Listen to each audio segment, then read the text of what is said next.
One simple tip in order to improve your English by learning phrases and clauses. Apa itu phrase? Apa itu clause? Phrase adalah a group of words, ya, sekumpulan kata yang mengandung makna. Sedangkan clausa atau clause, dia juga sekumpulan kata tetapi mengandung subject and verb. Oke, mari kita lihat.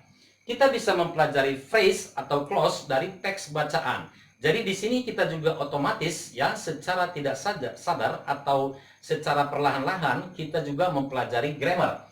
Oke, di sini dimulai dengan let me remind you. Ini sama artinya dengan I wanna tell you my experience during an earthquake last week. Jadi di sini ada during an earthquake last week. Di sini kita bisa meng-create our own phrases. Contohnya, kita ganti an earthquake dengan seperti during my holiday last week. Ya, itu contohnya ya. Lalu di sini diikuti dengan when the earthquake happened, ketika gempa terjadi. Ya, contoh lain di sini contohnya when the accident happened, ketika kecelakaan itu terjadi. I was in my car, aku sedang berada di mobilku. Oke, let's continue. I was driving home. Ya, I was driving home. Di sini ada kata was bermakna ketika itu aku sedang mengemudi dalam perjalanan pulang ke rumah. Kalau kita ingin mengatakan aku sedang mengemudi dalam perjalanan pulang ke rumah, berarti tinggal mengganti was dengan I am. I am driving home now. Ya, itu dia ya. And then from my vacation to Bali, suddenly, tiba-tiba, my car launched to one side.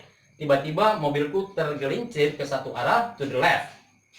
And then here, I thought I got flat tire. Ya, I got flat tire. Ya, jadi di sini got flat tire, ban mobilku kempes atau banku kempes. Aku pikir banku kempes. And then I didn't know that it was an earthquake. Aku tidak tahu bahwa itu adalah gempa ya. Mari kita lanjut di sini teks 2. Once upon a time, ya, pada suatu ketika, a very thirsty ant. Ya, di sini ada a very thirsty ant. Jadi artinya sebuah atau seekor semut yang sangat haus. Ya, itu dia ya. Kita lanjutkan di sini. Was drinking water from the river. Ya, sedang minum air dari sungai. And then dia berteriak, help, help, cried the ant. Ya, tangis semut tersebut. Lalu, but no one could hear his cries. Di sini ada no one could hear his cries. Tidak ada yang bisa mendengar tangisannya. Di sini menggunakan hear, bukan listen. Jadi kalau listen itu kita dengarkan, contohnya dalam kalimat please listen to me. Tolong dengar saya. Di situ kita menggunakan listen. Seumpamanya mendengarkan musik, listen to the music. Ya, itu dia pemakaian listen. Lalu a dove sitting on a tree nearby. Ya, ini ya. Seekor semut yang sedang duduk di pohon dekat situ, so that the ant was in trouble. Ya. Jadi di sini kita perhatikan a dove sitting on the tree.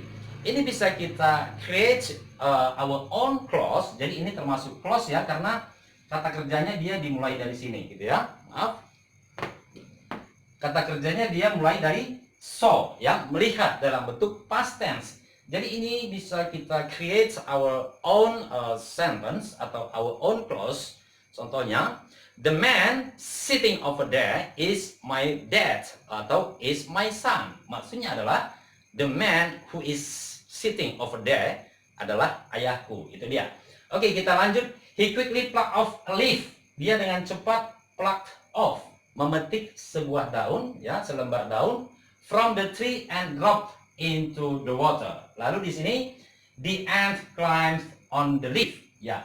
Lalu di sini dikatakan semut tersebut memanjat daun tersebut. He thanked the dove for saving his life. Ini sudah biasa ya. For saving his life. He thanked the dove for saving his life. Ini seperti thanks for coming. Thanks for calling me. Itu ya. Thanks for coming to my party. Thanks for remind me and so on. Jadi teman-teman, dengan kita mempelajari phrases itu lebih mudah untuk kita ingat daripada hanya menghafal kata per kata. Jadi kalau kita mempelajari phrases, memudahkan kita untuk merangkai phrase dengan kata yang lainnya menjadi kalimat utuh. Itu dia pelajaran dari saya mengenai phrase and clause. I hope you can improve your English by learning phrases and clauses. See you next time.